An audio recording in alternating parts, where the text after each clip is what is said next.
سلام تخطاتلت إذا channel سمي دكتور سامسون ماكل تسقاي بحال إذا channel نزقبرم مسرعتات ناب هزبن مبصحي خفتيا كم أون محبراوي قطباوي بوليتيكاو كنتات نابرانا الجامعين مبركات سلازي شير سابسكرايب مقباراي تحمقو سلام تخطاتلت إذا channel مجمريا نتتقبرو دلخم سابسكرايب تتحفو دلخم كومنت كمسكناكم فتو كم زفلت وان زي وان شومونتا مقابيت أهقراو معالت دك أنستيو سلازي بز مقنيات حدا خلطة فيديو سرحة لومي نزاربولو بزعبا قالسي دك أنستيو نمعرنتن إرتراو بحلن زبليو زي قالسي دك أنستيو نمعرنت وي بلمدي فيمينيزم زبحل انتاي مالتيو انتاي عينت فيمينيزم اللو وي انتاي عينتات فيمينيزم اللو كميلو معبيلو ደቂ ተባዕትዮ ከመይ ፌሚኒስት ክኾኑ ክእሉ ዶ ወይ ኣካል እዚ ቃልሲ ክኾኑ ክእሉ ዶ ንዝብል ነገራት ዳህሲስና ሽዑኡ ከመይ ገይሩ እዩ ንዓና ድፀልወና ንሕና ካ ብኸመይ ክንምልሶ ኣለና ንዝብል ሕቶታት ሓደ ሓደ ርእቶታት ክፍትን እየ መጀመርያ ፌሚኒዝም እንታይ ማለት እዩ ንዝብል ሕቶ ፌሚኒዝም ማለት ማሕበራውን ፖለቲካውን ምንቅስቃስ ወይ ስነ ሓሳብ ኮይኑ ኣብ ፖለቲካዊ ቁጠባዊ ውልቃውን ማሕበራውን ማዕርነት ፆታታትን ብፍላይ ድማ ማዕርነት ደቂ ኣንስትዮ ዘተኮረ እዩ ስለዚ ሓደ ሰብ ኣነ ፌሚኒስት እየ እንድሕር ኢሉ ወይ ከዓ ኣነ ኣካል ቃልሲ ደቂ ኣንስትዮ ንማዕርነት እየ እንድሕር ኢሉ ደቂ ኣንስትዮ ኣብ ኩሉ ኩነታት ኣብ ፖለቲካዊ ኣብ ማሕበራዊ ኣብ ቁጠባዊ ኩነታት ማዕርነት ግብአን እሞ ነዚ ይድግፍ ይብል ኣሎ ማለት እዩ ስለዚ ፌሚኒዝም ወይ ፌሚኒስት ክንብል ከለና ብዙሕ ግዜ ኣካብድ ኣቢልና ስለንሪኦ ካልእ ትርጉም ዘለዎ ይመስል ምናልባሽ ምስቲ ድሓር ድሪኦ ዓይነታት ፌሚኒዝም ኣብኡ ምስከትካ ክብድ ክብል ይኽእል ግን ኣቕልል ኣቢልና እንድሕር ሪእናዮ ኣነ ፌሚኒስት እየ እንድሕር ኢለ ወይ ኣካል ቃልሲ ደቂ ኣንስትዮ ንማዕርነት እየ እንድሕር ኢለ ደቂ ኣንስትዮ ማዕርነት ይግብአን እዩ ደቂ ኣንስትዮ ኣካል ናይ ሕብረተሰብ እየን ደቂ ኣንስትዮ ከበርክታ ይኽእላ እየን ደቂ ኣንስትዮ መሰል ይግብአን እየ ዝብል ዘለኹ ስለዚ ከቢድ ነገር ኣይኮነን ኣቕልል ኣቢልና ክንሪኦ ከለና ማለት እዩ ከመይ ኢሉ ተጀሚሩ እዚ ፌሚኒዝም ዝበሃል ነገር ዝበሃል እቲ ካልኣይ ኣገዳሲ ሕቶ እዩ ዝተፈላለየ መፅናዕትታት ከም ዝገልፅዎ እዚ ፌሚኒዝም ወይ ቃልሲ ደቂ ኣንስትዮ ንማዕርነት ኣብ መወዳእታ ናይ 18 ክፍለ ዘመን ኣብ ኤሮጳ እዩ ተጀሚሩ ኣብቲ እዋን እቲ ደቂ ኣንስትዮ ንንፀል ኣለና ማዕርነት ይጎድለና ኣሎ ንህሰ ኣለና ዝበሃል ሕቶታት ከምፃ ምስ ጀመራ ምክንያቱ እቲ እዋን እቲ ኣብ ትምህርቲ ይንፀላ ነይረን ኣብ ሕጊ ይንፀላ ነይረን ክመርፃ ኣይክእላን እየን ነይረን ክምረፃ እውን ኣይክእላን እየን ነይረን ተመሪፀንሲ ኣባል ባይቶ ክኾና ይክእላ ኦፊስ ክሕዛ ይክእላ እየን ነይረን ኣብ ሓዳር እውን ተጎቲተን ይኸዳ ነይረን ስለዚ ምስ ኩሉ ኩነታት ሪኢኻ ብዙሕ መሰላት ይጎድለን ስለ ዝነበረ ኣንሕና ማዕርነት ይግባአና እዩ ኣንሕና እውን ኣካል ሕብረተሰብ ኢና ኢለን ዘልዓልቆ ቃልሲዩ ክበሃል ይከኣል ሓደ ኩሉ ግዜ ዝለዓል ነገር ፌሚኒዝም ኩነዚ እውን ከይዱ እንድዩ ዝበሃል ነገር ኣለዎ ፌሚኒዝም ኩነዚ ከይዱ እዩ ምስ ግዜታት እንዳተኸፋፈለ ከይዱ ክረአ ከሎ ፌሚኒዝም ኩነዚ ከይዱ ኣብ ካልኦት ሕቶታት እውን መፅዩ ኣብ ሕቶ ናይ ወሊድ ንኣብነት ናይ ምክልኻል ጥንሲ ኣብ ሕቶ ናይ ፀታዊ ዓመፅ ወይ ፀታዊ ዓመፅ ይበዝሓና ኣሎ ዘቢታዊ ዓመፅ ይበዝሓና ኣሎ ዝበሃል መፅዩ ካልእ ድሓር እውን ኣብ ሕቶ ካልእ ማዕርነታት ንኣብነት ነብሰይ ምርጫይ ኣብ ዝበሃለሉ ግዜ ብሕልፊ ዘለና እዋን ኣብ ከምኡ ደረጃ እውን ተበፂሑ ማለት እዩ ብዓይነት ክንሪኦ ከለና እውን ዝተፈላለዩ ዓይነታት ፌሚኒዝም ኣለዉ ከም ሎሚ ኣነ ከተክረሎም ደልየ ዘለኹ ግን ከም ቀንድን ሰለስተን ዓይነታት ፌሚኒዝም እዩ እቲ መጀመርያ እቲ ሊበራላዊ ፌሚኒዝም እዩ እዚ ሊበራላዊ ምንቅስቃስ ወይ ሊበራላዊ ፌሚኒዝም ብመሰረቱ ደቂ ኣንስትዮ ካብቲ ማሕበራውን ፖለቲካውን ኩነታት ናይቲ ሕብረተሰብ ይንፀላ ኣለዋ ዝብል እዩ ብኡ መጠን ከዓ ደቂ ኣንስትዮ ሕጋውን ፖለቲካውን መሰል ክወሃበን እዚ ከዓ ክረጋገፀለን ኣለዎ ኢሉ ዝቃለስ ዓይነት ናይ ደቂ ኣንስትዮ ምንቅስቃስ እዩ ማለት እዩ እዚ ሕልፍ ምስ በልካ ብድሕሪኡ ዝመፀ እቲ ራዲካል ፌሚኒዝም ወይ ከዓ ስርበተኻዊ ምንቅስቃስ ዝበሃል ናይ ደቂ ኣንስትዮ እዩ እዚ ስርበተኻዊ ምንቅስቃስ ዝበሃል ኣብቲ 1960ታት ዝነበረ ናይ በዓል ኣሜሪካ ናይ መሰል ምንቅስቃስ ዝነበረ ወይ ሲቪል ራይት ሙቭመንት ዝብልዎ ምስኡ ተተሓሒዙ ዝመፀ እዩ ኣብቲ እዋን እቲ ከዓኒ ደቂ ኣንስትዮ ይፅቀጣ ኣለዋ ጥራሕ ደይኮነ እቲ ፓትርያርኪ ወቲ ኣባታዊ ስርዓት ዝበሃል ንደቂ ኣንስትዮ እቲ ቀንዲ ፀቕጢ እዩ ዝብል ስነ ሓሳብ ሒዘን መፅአን እዚ ኣባታዊ ስርዓት ብኩሉ ዓይነት ናይ ሕብረተሰብ ዝተማእከለ ብቁጠባ ብፖለቲካ ብካልኦት ዓይነታት ናይ ሕብረተሰብ ዝተማእከለ ኮይኑ ንደቂ ተባዕትዮ ሓለፋን ዝያዳን ዝህብ እዩ ስለዚ ነዚ ክነፍርሰቶ ኮይና እቲ ኣብ መንጎ ክልተ ፆታታት ዘሎ ምፍልላይ ክፈርስ ኣለዎ ኢለን ዝቃለሳ ማዕረ እዚ ዓይነት ቃልሲ ከዓነ ኣብቲ እዋን እቲ ደቂ ኣንስትዮ በቲ ኣባታዊ ስርዓት ጥራሕ ደይኮነ ካልእ ነገራት እውን ይፅቀጣ ኣለዋ ተኻዊ ፌሚኒዝም መፅኡ ማለት እዩ እዚ ከዓኒ ደቂ ኣንስትዮ ዓይነት ብዓልየት ደረጃ ክትሪአን ከለካ ብቁጠባ ደረጃ ክትሪአን ከለካ ብካልእ ዝተፈላለዩ ደረጃታት ክትሪአን ከለካ እተን ዝፀቕፀቐጣ እየን ዝኾና ዘለዋ ይብል ማለት እዩ ምክንያቱ እቲ ዝነበረ ፖለቲካ እቲ ዝነበረ ቁጠባ እቲ ዝነበረ ዓሌትነት እውን ነተን ደቂ ኣንስትዮ ናብ ዝኸፍአ እዩ ዝወስደን ነይሩ ዝብል ኣተሓሳስባ እዩ ንኣብነት ቀለምቲ ደቂ ኣንስትዮ ካብ ፀዓዲ ደቂ ኣንስትዮ ብዝያዳ ይፅቀጣ ዝብል ኣተሓሳስባ ነይሩ ምክንያቱ እቲ ሕብሪ ዝበሃል ኣካል ፀቕጢ ናይ ደቂ ኣንስትዮ ይኸውን ኣሎ ማለት እዩ እተን ድኻታት ደቂ ኣንስትዮ ካብተን ሃብታማት ደቂ ኣንስትዮ ዝያዳ ይፅቀጣ ንብል ነይሩ ምክንያቱ ክላስ ዝበሃል ደረጃ ወይ ተሃብቲ ዝበሃል ኣካል ናይ ፀቕጠት ይኸውን ኣሎ ማለት እዩ ስለዚ በዚ ደረጃ ክረአ ከሎ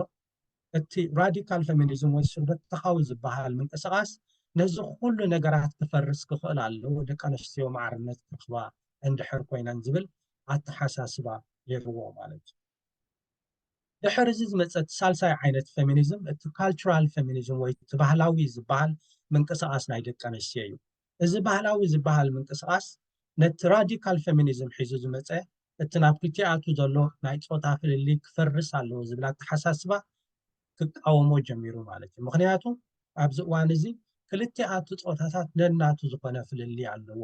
ኣብቲ ነናቱ ዝኾነ ፍልሊ ከዓ ፅባቐ ኣሎ ዝበሃል ኣተሓሳስባ መፅኡ ስለዚ ነቲ ፖለቲካዊ ስነ ሓሳብ ናይ ራዲካል ወይ ከዓ ናይ ስርበት ተኻዊ ፌሚኒዝም ዝነበረ ንዕኡ ኣውፂኡ ኣብቲ ማዕርነት ጥራሕ ከተኩር ወሲኑ ማለት እዩ ምክንያቱ እንታይ ዝበሃል ኣተሓሳስባ መፅኡ ደቂ ኣንስትዮ ብምዃነን ጥራሕ ዝያዳ ርህራሃት እየን እዚ ርህራህናተን ከዓኒ ሓገዝ ኣለዎ ጥቕሚ ኣለዎ ዝበሃል ኣተሓሳስባ ሒዘን መፅአን ምክንያቱ ወድን ጓልን ዝበሃል ኣተሓሳስባ ክተርፍ ኣለዎ ዝብል ሓሳብ እንድሕር መፅኡ እቲ ፅባቐ ናይ ደቂ ኣንስትዮ ክጠፍእ እቲ ፅባቐ ናይ ደቂ ተባዕትዮ ከዓ ክጠፍእ እዩ ዝብል ኣተሓሳስባ ሒዘን መፅአን ግን እዚ ኩሉ ክኸውን ከሎ ግን እቲ ማዕርነት ደቂ ኣንስትዮ ግን ክመፅእ ኣለዎ ማዕርነት ደቂ ኣንስትዮ ክረጋገፅ ኣለዎ ነዚ ኩሉ ፍልልያት ግን ኣብ ግምት ከዓ ክእቱ ኣለዎ ዝብል ሓሳብ እዞም ሰለስተ ዓይነት ፌሚኒዝም ወይ ሰለስተ ዓይነት ምንቅስቃሳት ናይ ደቂ ኣንስትዮ ንብዙሕ ምንቅስቃሳት ናይ ደቂ ኣንስትዮ በብእዋኑ ፀልዮም እዮም ሕጂ ካብኡ ሕልፍ ኢሉ ዝመፅእ ዘሎ ኣብዚ እዋን እዚ ግን እዚ ፌሚኒዝም ዝበሃል ወይ ኢንዲቪጁዋል ፌሚኒዝም ወይ ከዓ ውልቃዊ ምንቅስቃስ ናይ ደቂ ኣንስትዮ ውልቃዊ ፌሚኒዝም ዝበሃል እዚ ውልቃዊ ፌሚኒዝም ዝበሃል ኣብዚ እዋንና ንሪኦ ዘለና ብዛዕባ ናፅነት ብዛዕባ ሕርያ ወይ ቾይስ ብዛዕባ ውልቃዊ ሓላፍነት ዝዛረብ እዩ ማለት እዩ ብዙሕ ግዜ ክትሰምዖ ከለካ ከዓ እዛ ማይ ባዲ ማይ ቾይስ ዝበሃል ኣሎ ከም ኣብ ኣካለይ ምርጫይ ዝበሃል ነገር ኣሎ ኣብ ኣካለይ ምርጫ ይኮ ከም ኣቕልል ኣቢልካ ክትሪኣ ትኽእል እንዲኻ ኣብ ኣካሉ ዳ ኩሉ ሰብ ምርጭ ክትብል ትኽእል ኢኻ ግን ከዓኒ ኣብ ገለገለ ሳዕቤናት ሒዛ ትመፅእ እያ ንኣብነት ሓንቲ ጓል ኣንስተይቲ ካባኻ እንድሕር ጠኒሳ ኣብ ዝኾነ እዋን ኣነ ክሰዶ ክኽእል እየ ትብለካ እያ ምክንያቱ ኣብ ኣካላ ስለ ዘሎ እቲ ህፃን ምርጫ እዩ ዝብል ኣተሓሳስባ ይመፅእ ማለት እዩ ኣብዚ ከዓኒ ካልእ ሕጋዊ ዝኾነ ካልእ ናይ ሂውማኒቲ ወይ ከዓ ሞራላዊ ዝኾነ ነገራት ይሕወሶ ስለዚ እዘን ኩነታት ናይ ደቂ ኣንስትዮ ወይ ምንቅስቃሳት ናይ ደቂ ኣንስትዮ ክንርኢ ከለና ኣብ ብዙሕ ጎንታት ብዙሕ ጠቃሚ ንደቂ ኣንስትዮ ኣብ ላዕሊ ደምፅእ ንደቂ ተባዕትዮ እውን ኣጋር ወይ ከዓ ምስኦም ክሰርሓ ዝኽእላ ደቂ ኣንስትዮ ዝፈጥር እዩ ኣብ ገለገለ ግን ናቱ ሞራላዊ ናቱ ሕጋዊ ናቱ ፖለቲካዊ ናቱ ማሕበራዊ ዝኾነ ሽግራት ሒዙ ይመፅእ እዩ በዚ ዓይኒ ክረአ ከሎ ከዓኒ ብዙሓት ደቂ ተባዕትዮ ነዚ ፌሚኒዝም ብዓይኒ ጥርጠራ ወይ ብዓይኒ ነቐፈታ ይርእይዎ እዮም ሕጂ ካብቶም ገለ ነዚ ፌሚኒዝም ወይ ነዚ ምንቅስቃሳት ናይ ደቂ ኣንስትዮ ዝነቕፍዎ እንታይ እዮም ዝብሉ እስከ ንርአ ንኣብነት እዚ ድሕሪት ዝመፀ ናይ ምንቅስቃሳት ደቂ ኣንስትዮ ኣብ ብዙሓት ደቂ ተባዕትዮን ኣብ ብዙሓት ደቂ ኣንስትዮን ቅሬታ ፈጢሩ እዩ ሓደ ካብኦም ከዓ ፕሮፌሰር ቤል ሁክስ ትበሃል እያ ማለት እዩ እዚኣ ቤል ሁክስ ትበሃል ሓንቲ ፀላም ዓባይ ኣሜሪካዊት ምህርቲ እያ ልዕሊ 20 መፅሓፍቲ ዝፀሓፈት እያ ኣብዚ ምንቅስቃሳት ናይ ደቂ ኣንስትዮ እውን ካብተን ኣብ ቅድሚት ዝሰርዓ ደቂ ኣንስትዮ እያ ኣብ ገለገለ ግን ቅሬታ ኣለዋ ንኣብነት እንታይ ኢላ እዚ ዘሎ ሕጂ ቴክኖሎጂ ቪድዮ ንበሎ ገለ ንበሎ ኩሉ እዚ ብኢንተርኔት ንሪኦ ዘለና ንደቂ ኣንስትዮ ኣብ ገለገለ እዋኑ ካብ ዝጠቕመን ዝጎድአን ይበዝሕ ዝብላ ተሓሳስባ ሒዛ መፅያ ማለት እዩ ኣብ ገለ እዋን እውን ነዛ ፍልጥቲ ናይ ኣሜሪካ ደራፊት ንቢያንሰ ማለት እዩ ቢያንሰ ግብረ ሽበራዊት እያ ደቂ ኣንስትዮ ኣብ ክንዲ ትጠቕመን ትጎድአን ኣላ ንፀለምቲ ደቂ ኣንስትዮ ኣብ ዘይጠቅም ጥርሐን ኣውፅኡ ዘርኢ ናይ ቪድዮታት እንዳእተወት ትምዝምዘን ኣላ ዝብላ ተሓሳስባ ሒዛ መፅያ ቢያንሰ እውን ነዚ ናታ ዝኾነ መልሲ ሂባትሉ ብዙሓት ዜናታት ናይ ዓለም ከዓ ነዚ ንላዕልን ንታሕትን ኣቢሎሞ ማለት እዩ እስከ ንስማዕ ኣየን ነዘን ክልተ I see a part of Beyonce that is in fact anti-feminist, that is assaulting, that is a terrorist, in the sense of, especially in terms of the impact on young girls. I actually feel like the major assault on feminism in our society has come from visual media and from television and videos. Just think, where do we even know of late any powerful man of any color who's come out with some tirade against feminism? The tirades against feminism occur so much in the image-making business, in what we see. I've done so many things in my life, in my career, that at this point, I feel like I've earned the right to be me and to express any and every side of myself.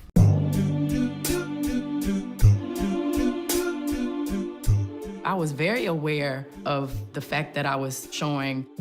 my body. I wanted to show my body. ኣብዚ ናይ ደቂ ኣንስትዮ ምንቅስቃሳት ቅሬታ ዘለዎ ሰብን ፕሮፌሰር ጆርዳን ፒተርሰን ዝበሃል እዩ እዚ ሓደ ዓብይ ሳይኮሎጂስት ምሁር ኮይኑ ኣብ ካናዳ ዝነብር እዩ ብዙሕ ግዜ ብዛዕባ እዚ ተዛሪቡን ኣብ ገለ እዋን እውን ፅሒፉን ኣሎ ብዙሕ ናይ ክትዓት መድረኻት ከዓኒ ኣትዩሎ ማለት እዩ ሓደ እዚ ኩሉ ግዜ ዝካታዓሉ እንድሕር ነገር ኣሎ ማዕርነት ደቂ ኣንስትዮ ኣገዳሲ እኳ እንተኾነ ንደቂ ኣንስትዮ ዕድል ክትበን ኣለካ ካብኡ ሓሊፍካ ግን ትገብሮ ነገር ውሕድ እዩ ዝብላ ተሓሳስባ ሒዙ ዝመፅእ ማለት እዩ ደቂ ኣንስትዮ ማዕርነትን ኣገዳሲ እዩ ዕድል ክወሃበን ኣለዎ ካብኡ ንኔው ግን ገለ ደቂ ኣንስትዮ እውን ኣይደሊኦን እየን ናተን ምርጫ ኣለዎን ኣብ ክንዲ ክትሰርሕ ገዛ ክትውዕል ትደሊ ጓል ኣንስተይቲ ኣላ ኣብ ክንዲ ኢንጂነር ክትከውን ሓኪም ወይ ሰክረታሪ ክትከውን ትደሊ ጓል ኣንስተይቲ ኣላ እቲ ናተን ምርጫ እውን ኣብ ቦታ ከኣቱ ኣለዎ ዝብል ሓሳብ ሒዙ ዝመፅእ ኣብዚ ኩሉ ግዜ ኣካታዕ ዝኸውን እቲ ማዕርነት ደቂ ኣንስትዮ ክበሃል ከሎ ክልተ ዓይነት ማዕርነታት ኣለው እቲ ማዕርነት ወይ እቲ ዕድልን እቲ ውፅኢትን ዝበሃል እቲ ዕድል ክትበን ኣለካ ደቂ ኣንስትዮ ንኣብነት ናይ ትምህርቲ ዕድል ትበን ዝተፈላለየ ዕድል ጌርካ ትበን ሓደ ካብቲ ዕድል ትህበሉ እዚ ፖዘቲቭ ባያዝ ወይ ኣወንታዊ ኣድልዎ ዝበሃል 30 ሚእታዊት ኣባይቶ ተሓዚኡልክን ኣሎ 20 ሚእታዊት ኣብ ላዕለዋይ ትካላት ትምህርቲ ሓለፋ ክንበክንና ገለ ዝበሃል ነገር ማለት እዩ እዚ እቲ ማዕርነት ናይ ዕድል ማለት እዩ እቲ ካልእ ከዓኒ ማዕርነት ናይ ውፅኢት ማለት እዩ ማዕርነት ናይ ዕድል ሂብካየን ንማዕርነት ናይ ውፅኢት ግንደይ ክመፅእ ይኽእል እዩ 50-50 ኢንጂነራት ክኾኑ ኣለዎም ወድን ጓልን 50-50 ክኾኑ ኣለዎም ኣብ ዶክተራት 50-50 ክኾኑ ኣለዎም ኣብ ሰክሬታሪ ክትብል ኣይትኽእልን ኢኻ ምክንያቱ ደቂ ተባዕትዮ ብብዝሒ ዝደልይዎ ስራሕ ኣሎ ደቂ ኣንስትዮ ገለገለ ከዓ ብብዝሒ ዝደልይዎ ስራሕ ኣሎ ንኣብነት ደቂ ተባዕትዮ ብብዝሒ ኢንጂነራት ክኾኑ ይደልዩ ይኾኑ ኣብ ገለ እውን ደቂ ኣንስትዮ ብብዝሒ ኣብ ነርሲን ብብዝሒ ኣብ ሰክሬታሪ ብብዝሒ ኣብ ማኔጅመንት ዓይነት ክኸዳ ይደልያ ክኾና እየን ስለዚ ነዚ ፍልልያት ክንሪኦ ክንክእል ኣለና ዕድል ክንበል ንኽእል ኢና ኣብ ውፅኢት ግን ኣንሕና ክንውስኖ ኣይንኽእልንና ናይ ደቂ ኣንስትዮ ድሌታት እውን ኣብ ግምት ስለ ዝኣቱ ኢሉ ዝካታዕ እዩ ፕሮፌሰር ጆርዳን ፒተርሰን ማለት እዩ ካልእ ኣካታዕ ዓይነት ናይ ፕሮፌሰር ጆርዳን ከዓ ናይ ትራንስጀንደር ዝበሃል ናይ ሽም ምቕያር ሕጋዊ ክኸውን ኣለዎ እሶም ብዝደለይዎ ሽም ክትፅውዕዎም ኣለኩም ዝበሃል ሕጊ ክፀድቕ ምስ ደለየ ካብቶም ዝተቃወምዎ ደው ከብልዎ ኢሎም ዝፀዓሩ እዩ ማለት እዩ ምክንያቱ ሓደ ነገር ኣብ ሕጊ እንድሕር እቲኻዮ መቕፃዕቲ ክመፅእ ስለ ዝኽእል ኣብ ሕጊ ክኣቱ ይደልየነ ኣነ ግን ብውልቀይ ክፅውዖ ንኽእል እየ ዝብሎ ነገር እዩ ማለት እዩ እስከ ንእሽተይ ብዛዕባኡ ብዚ ንስማዕ And this is, you got in trouble for refusing to call trans men and women by their preferred personal pronouns.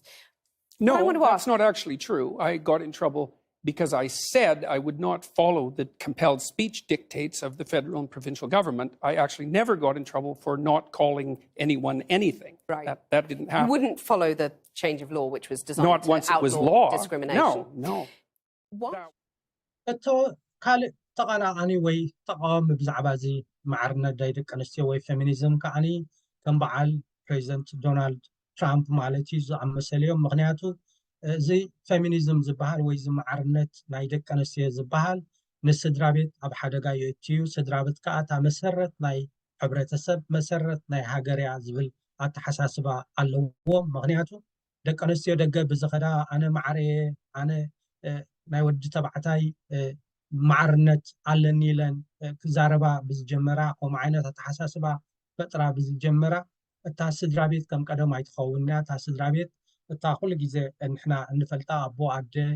ቀለውዕ ዘለዋ እታ ኣደ ዝበዝሐ ገዛ ሓላፍነት ትወስድ እታ ኣቦ